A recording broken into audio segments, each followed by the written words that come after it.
बघा, नवोदय सराव परीक्षेचा हा एक क्वेश्चन पेपर आपल्याकडे आलेला आहे. तर याच्यामध्ये आपल्याला बघायचं आहे की कशा पद्धतीनं प्रश्न असतात आणि प्रत्येक प्रश्नाचं उत्तर कसं काढायचं आहे. तर बघा, हा उतारा दिलेला आहे.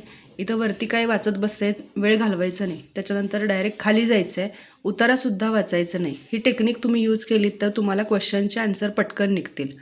उतारा वाचत बसलात तर खाली तुम्हाला वेळ फार कमी मिळेल. त्यासाठी काय टेक्निक यूज करायची आहे, तर बघा, डायरेक्ट क्वेश्चनकडे जायचं.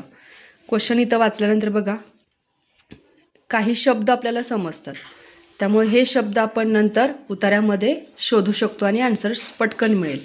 याच्यावर आपल्याला PhD करायची नाही, त्यामुळे हे सगळं अगदी काळजीपूर्वक वगैरे वाचायचं अजिबात नाही. खाली जायचं आहे, क्वेश्चन वाचायचे सगळे. बँकामध्ये खातेदारांनी ठेवलेल्या पैशांचे बँका काय करतात, ऑप्शनसुद्धा वाचायचे. त्यानंतर 77 प्रश्न, जमा करणे म्हणजे आता काय ते आपण वरती शोधणार आहोत. फक्त जमा करणे लक्षात ठेवायचं वर्ड. त्यानंतर पुढे बँका पैसे कमावतात, तर त्याचेही चारही पर्याय आपण रीड करून ठेवायचे. त्यानंतर पुढचं ऑनलाईन बिल भरणे म्हणजे. त्यानंतर पुढे 80वा प्रश्न दिलेला आहे, बँक म्हणजे अशी जागा की जिथे लोक टिंबटिंब. ठीक आहे. आता प्रश्न जर आपण सगळे वाचले तर आपल्या लक्षात येतं की कशा पद्धतीनं आपल्याला आन्सर काढायचं आहे. तर बघा, प्रश्न वाचल्यानंतर मग तुम्ही पॅरेग्राफमध्ये जायचं आणि मग वाचायचं आहे. बघा, बँका म्हणजे अशी ठिकाणं की जिथे लोक आपले पैसे ठेवू शकतात. आता आपण शेवटचाच प्रश्न बघितलेला होता बघा, बँक म्हणजे अशी जागा की जिथे लोक काय करू शकतात, आपले पैसे ठेवतात. ऑप्शन 3 इथं उत्तर निघालं. त्यानंतर पुढं वाचत जायचं आहे. बरेचसे लोक आपल्या बचत खात्यात पैशांची बचत करण्यासाठी आणि चेक खात्यातून पैसे देण्यासाठी बँकांचा उपयोग करतात. आजकाल जेव्हा लोकांना कामाचे पैसे मिळतात तेव्हा त्यांच्या पगाराचे चेक बऱ्याचदा त्यांच्या बचत खात्यात इलेक्ट्रॉनिक पद्धतीने जमा होतात. त्यानंतर ते आपली बिले आपल्या खात्यामधून चेक लिहून भरतात किंवा जिथे त्यांची बिले त्यांच्या बँक खात्याशी इलेक्ट्रॉनिक तऱ्हेने जोडलेली असतात तेथे ऑनलाईन भरू शकतात. ठीक आहे. आता बघा, पुढे आपल्याला या पॅरेग्राफमध्ये फक्त एवढंच समजलं की लोकांचे पगार होतात त्यावेळेला ते इलेक्ट्रॉनिक पद्धतीने पैसे भरू शकतात, ऑनलाईन भरू शकतात. इकडे कुठेही आपल्याला ऑनलाईन वगैरे असा वर्ड आलेला नाही, त्यामुळे हा आता परत वाचायचा नाही. पुढे चला, बँका लोकांना कर्जही देतात. बँकांच्या खातेदारांनी जमा केलेले पैसे बँका लोकांना नवीन घर खरेदी करण्यासाठी, कार घेण्यासाठी अथवा उद्योगधंदे सुरू करण्यासाठी कर्जाऊ देतात. बघा, बँकामध्ये खातेदारांनी ठेवलेल्या पैशाचे बँका काय करतात, तर कर्जे देतात. इथं वर्ड आलेलं आहे बघा, बँकाच्या खातेदारांनी जमा केलेले पैसे बँका लोकांना नवीन घरे खरेदी करण्यासाठी कर्जे देतात.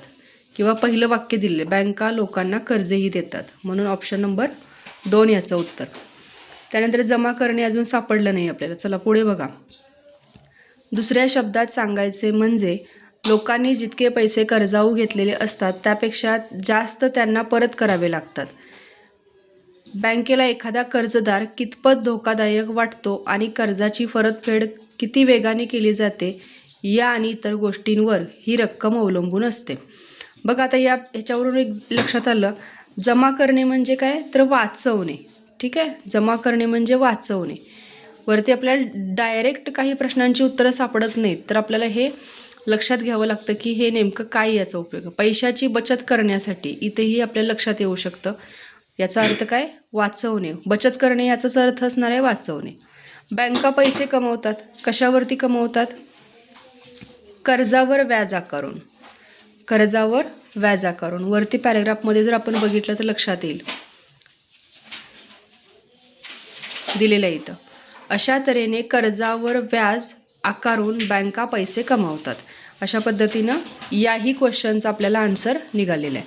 पुढे एक प्रश्न राहिला आपला, ऑनलाईन बिल भरणे म्हणजे काय, तर इलेक्ट्रॉनिक पद्धतीनं पैसे देणे. आपण मग अशी म्हटलं की वरती इलेक्ट्रॉनिक पद्धतीने पैसे भरणे.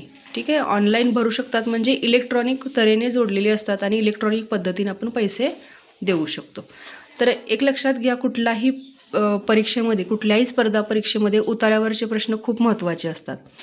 त्यावेळेला आपण डायरेक्ट उतारा न वाचता किंवा वरचं हे न वाचता वेळ वाचू शकतो आपला, हे तर आपल्याला माहीत आहे ऑप्शन कुठला भरायचा आहे किंवा काय करायचं आहे. त्यामुळं डायरेक्ट काय करायचं आहे, उतारासुद्धा वाचायचं नाही, प्रश्न वाचायचे आणि मग उताराकडे जायचं. या टेक्निकमुळं जवळजवळ तुमचे 2 ते 3 मिनटं वाचतील सगळ्या प्रश्नांची उत्तरं देऊन होईपर्यंत. व्हिडिओ कसा वाटला त्याबद्दल कमेंट करा, लाईक, शेअर आणि सबस्क्राईब करा. धन्यवाद.